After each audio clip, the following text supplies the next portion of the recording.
برای اخلاق گفته، برای اخلاق بیرونه و درونه وصفهای هست که او را میگن حسنه، او را میگن قبیحه. اخلاق بده است که او را میگفتن که رحمت بر پدرت، این رحمت خدا بر تو بود. با اخلاق بده میگه که بر پدرات فلان لعنت. بونی خیلی اخلاق بده است، لعنت کنه خدا. معلوم است که تربیه ها غلطه برادران. ما بسیار نماز و روزه را میگیرن، بسیاری مسلمان های ما اخمون سر کرده هممون میکنیم، وقتش خیلی کوشش میکنیم به سوی طاعت، لیکن در اخلاق میلنگیم. در اخلاق بسیار ما لنگش های کلان داریم. و الخلق چیه خلق؟ حال فی نفس راسخت تصدر عنها الافعال من خیر او شر من غیر حاجت الى فکر و رؤیت. اخلاق چی بده؟ هوا یک نفس بده که راسخ بده، روشن بده، با قوت بده. ای انسان بیرون میبرامده با فعلش رفتارش یا نیک میبرامده یا بد میبرامده. تو میخواهی نمیخواهی، تو فکر میکنی نمیکنی، تو او را میبینی نمیبینی، چیزی را عزیزم کاریدی همون را دراو میکنی. چیزی را همون را میکنی، همون را چکار میکنی؟ دراو میکنی.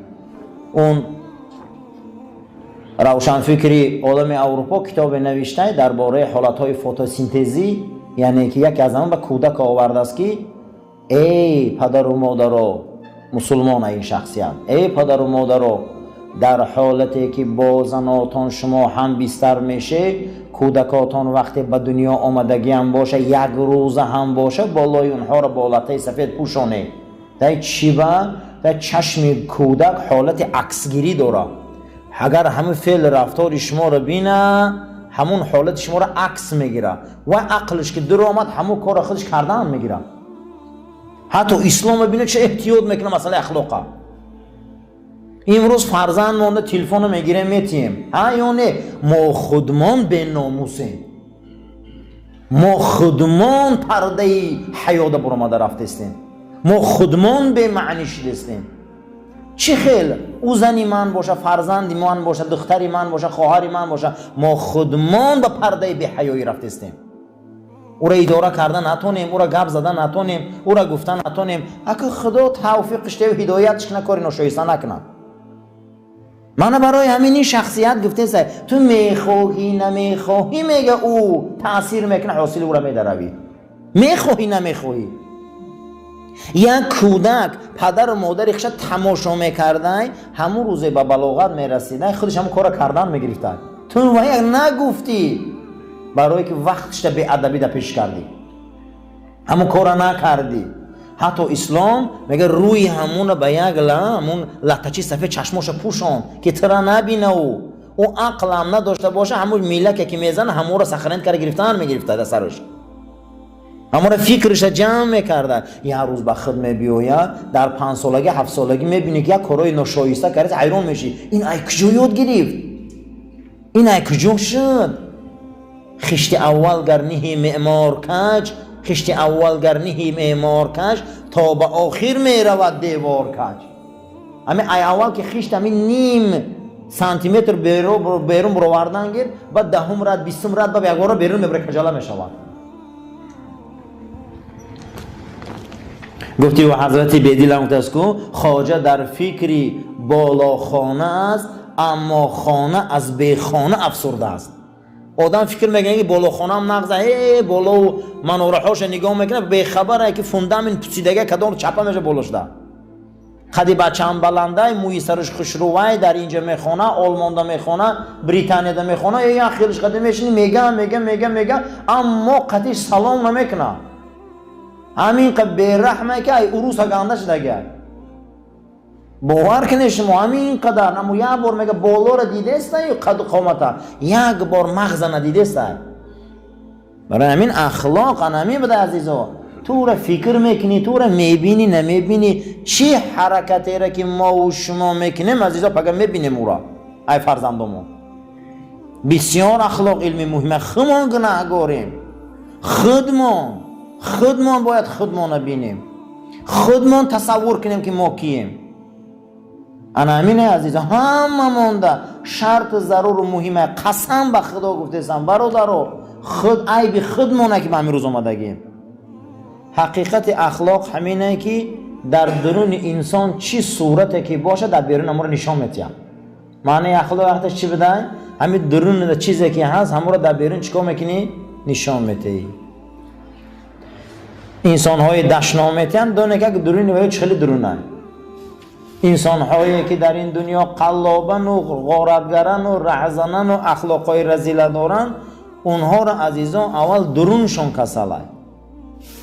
حقیقت اخلاق همین بوده که همین صورت انسان ای درون نشان میداده که همین درونی ما چخیلی ای، درونی ما چخیلی نمایش میده در بیرون.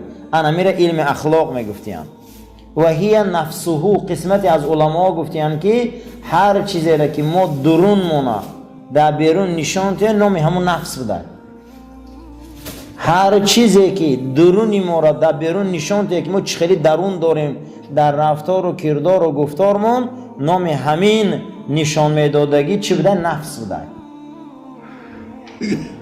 بسیار انسان ها ما نبینین که ششت خوب دارن، گپی نغز دارن، رفتاری خوب دارن، کرداری خوب دارن، گفتاری خوب دارن. چقدر انسانان یعنی که درونی خوب دارن اما نفسشون نشون داده که اینو کیان.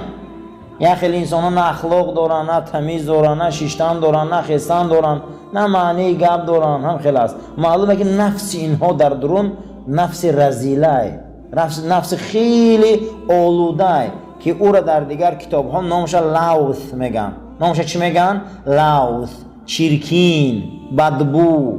نفس همین خیلی میشود. و اوصافها اینه بین که اخلاق آدم با چیکار میکره؟ صفت انسان بوده. همین در یک مغازه میدروین همه ما و شما همین دنیا دا مال دولت ها را مردم جدا کرده که همین دولت باشه من میگیرم. صفت همین مال از فلان جا باشه زوره. اخلاق هم آدم در جامعه صفت میداده. آدم ها را جدا میکرده به یکم درجه، دویم درجه، سیوم درجه، چهارم درجه، پنجم درجه آدم ها را جدا میکرده. انا میره نامش چی میگفتین؟ اخلاق. اخلاق نفسی آدم معلوم میکرده، وصفی آدم معلوم میکرده. این علم اخلاق انا همینه. و معانی ها آدم به معنی را به معنی جدا میکرده. حضرت سفیان ثوری را میپرسند که حضرت امر معروف ممکن، بعد میگه همین حدیث گفت زد که من حسن المرء المسلم ترکه ما لا یعنی. بهترین اخلاق مسلمان همینه که ولی کاری به معنی را بس کنه. ولی گو من به معنی را بس نکردم چی امر معروف نکنم اخی؟ بهترین اخلاق مسلمان چی بوده؟ کاری به معنی را بس کنه. پیغمبر خدا گفته صلی الله علیه و سلم که بهترین اخلاق مسلمان همین بوده است که کاری به معنی را بس کنه. ولی گو من به معنی را بس نکردم، من شما رو چی گویم؟ من شما رو چی نصیحت کنم که گپی من شما را تأثیر بخش باشه؟ این اخلاق همین بوده که ما رو معنی مونه نشان میداده که ما چه خیلی معنی داریم. همین دنیا دا مقصد ما میگیم کار به معنی، کار به معنی. با معنی و به معنیگی بودن اخلاق نشان میداده. اخلاق هم را چیکار میکرده است؟ نشان میداده. المختصة بها. انا همین گفتگیامون همش خاصی به اخلاقه. همه یعنی می گفتگیام که اخلاق فقط جدا کرده میتونه که اخلاق تربیه ما چه خیلی بی منزلتین مکانشان. منزلت چگون گفته که هر چی به خودش نرخ داره. نرخ اخلاق چی بده؟ الخلق لصورته ظاهره. انسان وقتی در بیرونش همون رفتار و کردارهای تعلیم و تربیه گرفتگیش رنگ تجارت برآورده نشان میده که من خیلی نرخ دارم. من خیلی چی دارم؟ نرخ دارم. او مقصد او روانشناس نوشته که اگر در یک میدان گفته 300 دانه اسب باشه یا 3000 دانه اسب باشه، اینها اگر بزکشی کنن توجه مردم ده همه اسبای یا همه اسبی که بز حلال میکنه ده همه. این همجا معلوم میشه و شما همه را آدم نگوی. آدم کسی هسته که رنگ نمه اسبی که بز میبره در بین مردم نمونه باشه. ما گمان کردیم که 7000 6000 نمازخانه که میبیا همینو آدم هم همینو انسان هم. نه گفته شما اکنون در ویترین در همه تجارت برور اخلاقتونه. که ما چند هم ارزش داریم. حتی که ببینین که جامعه انسانی همین قدر انسان هایی هستن که برای اونها 100 روبل آدم دادند دلشان میشوره، 100 روبلش نمیتیان، اما انسان هسته که نرخ اون میلیارده. شما بینید در جامعه همین یک فوتبال بازار رو بینید، 1 ساله و 2 ساله شرطنامه میبنده میلیاردها سومه و تونسته به همون درجه نفسی رسیده. اما بینین که انسانی که اکنون در راه خودم کوشش کنه، اگر ما همین روز توبه گر از زاره کنیم ما را 1000 روبل ما که تیانیونتیم، اما وای روز پولشون بینید. انسان باید درجه اخلاقیش فکر کنه که من چیم در همینجا، نفسی من، اوصافی من، معنی من چیه، همین در صورت بیرون در همین ویترین برو را تجارت چی داره و میفروشه، چی داره در همه سوداش میتیه برای مردم. ولهما اوصاف حسنة و قبیحة.